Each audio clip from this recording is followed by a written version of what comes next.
Okay. I believe I am also up next for how to compile Cy4 without a compiler. Obviously, we're not actually compiling Cy4 without a compiler, but we can compile Cy4 without your own development environment. That is, we can acquire one from Conda.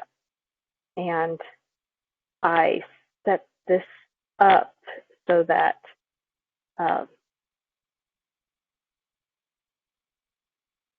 there's one route for building Cy4 that is well tested and reliable and that most people can use. So to demo this, first of all, I will prove that I have no Cy4. Then my path.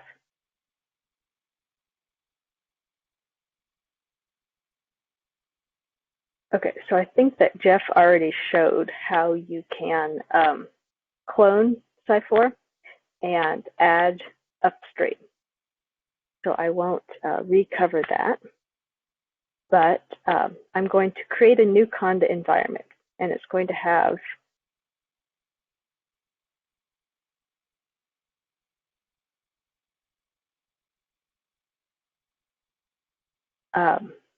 this special package called Cy4 Dev.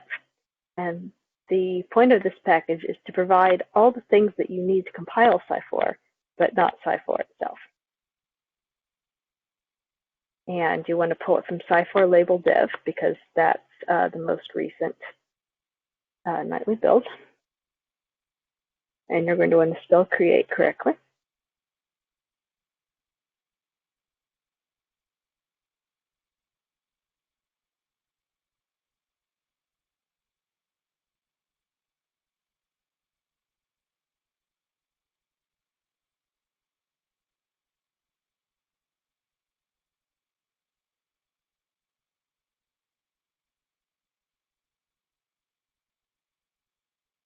Let's see, first I want to show you that I'm using system GCC and that it is 4.8.5, which is way too old to compile Cy4. But by activating this environment, now this is providing me with a GCC that is supplied by Conda and is 7.3, which is plenty new enough and modern enough to compile Cy4. Cy4 is on C++ 14 standard, by the way. It's also providing me with a handy little executable, Cy4 Path Advisor. And this is something that is basically a helper for you to compile Cy4. If you want to compile a plugin, it has an option for that. If you want to run it with no options, it spits out this line of code to execute. And what this is it's running Cmake on the source code here, and it's preloading into the Cmake cache these files that have come with the environment.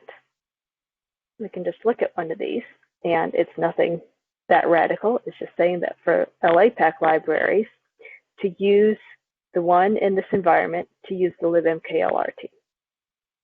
And to find the mkl.h in LAPACK include directories, look here.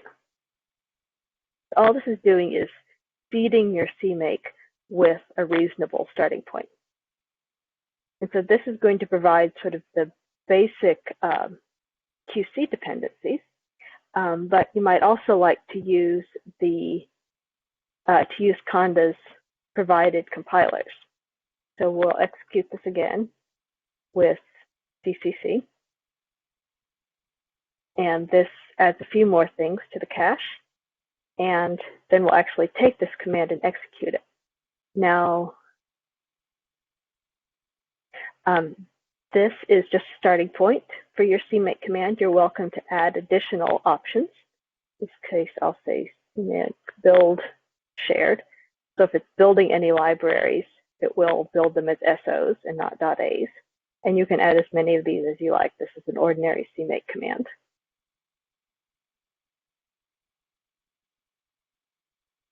Okay, so in the configuration, it's picking up the Conda GNU 7.3. That's all good. It is checking the compilers.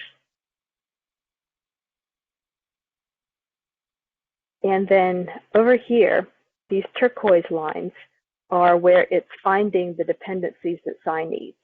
So it found Python, it found MKL, it found PyBind 11, it found the integrals. And if it hadn't found any of these, instead, you would see a little purple line over here that says, I'm planning to build, that I couldn't find this, and I'm planning to build it from source instead. So all those are, and you can build everything in this from source. That is perfectly fine. It's going to take longer. So this looks like it configured correctly.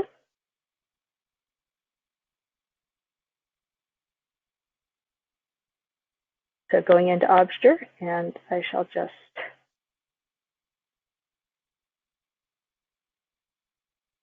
start that going. Should be fairly quick.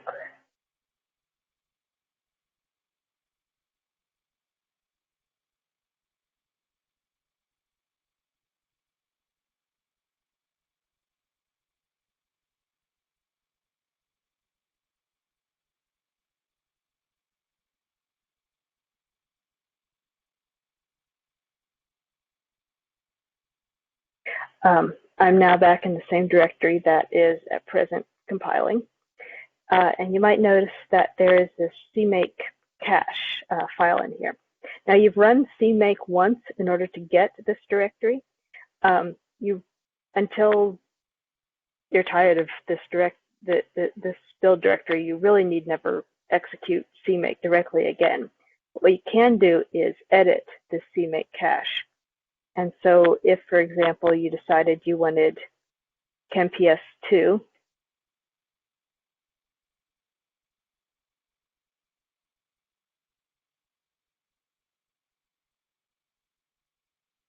is already on. Okay, so this is CPPE. If you simply edited this off to on and then rebuilt, then that would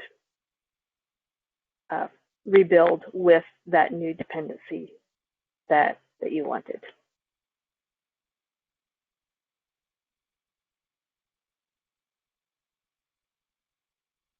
That's going along. So we did Cy4 Path Advisor --GCC for Linux. For Mac, there's also a Cy4 Path Advisor --Clang. Depending on what Mac OS X you have, it sometimes works and sometimes doesn't, and there are a couple things that you may need to tweak. So if you run into too much trouble, just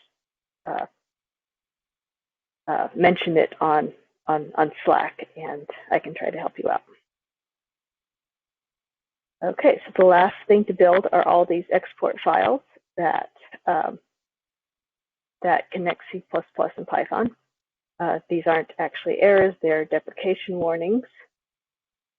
And hopefully this will finish up soon.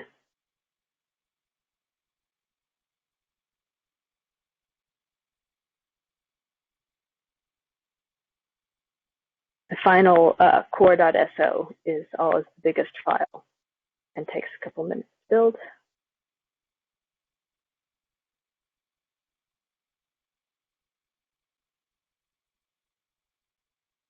Okay, and so now you have a stage directory, And this is a complete installation. You actually need never install it properly. You can just run from this installation. So stage bin Cy4 is your executable. And this has hard-coded your Python to the one it was compiled against, and so that helps avert a lot of errors. Okay, so we want to test this. Can test with ctest, and this -l smoke just runs a very limited set of tests to make sure that things are generally working. And these are all the tests that are in Python mode. We actually have sort of two testing systems going at present, ctest for the Python ones and PyTest for the Python ones. And we'll probably be moving all of them over to nominally run through PyTest, because that can run at install time, not just build time. Okay, so you notice that even this build, that doesn't put a Python into your environment, nor does it Cy4 file Cy4.version, nor does it let Python know where your Cy4 is. But there's a command that you can run on the Cy4 executable, --/Cy API, and that gives you things that you can execute so that which Cy4 is found and import Python is found. And so this is printing the location of the Python module that we just compiled and its version. So with these in place, we can also run the PyTest.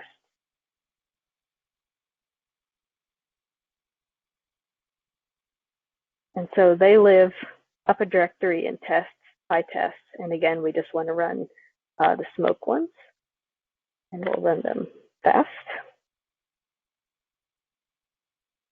So we get a bunch of passed, a bunch of skipped, and I will have to look into that SCF property failing because it did not fail last night. Okay.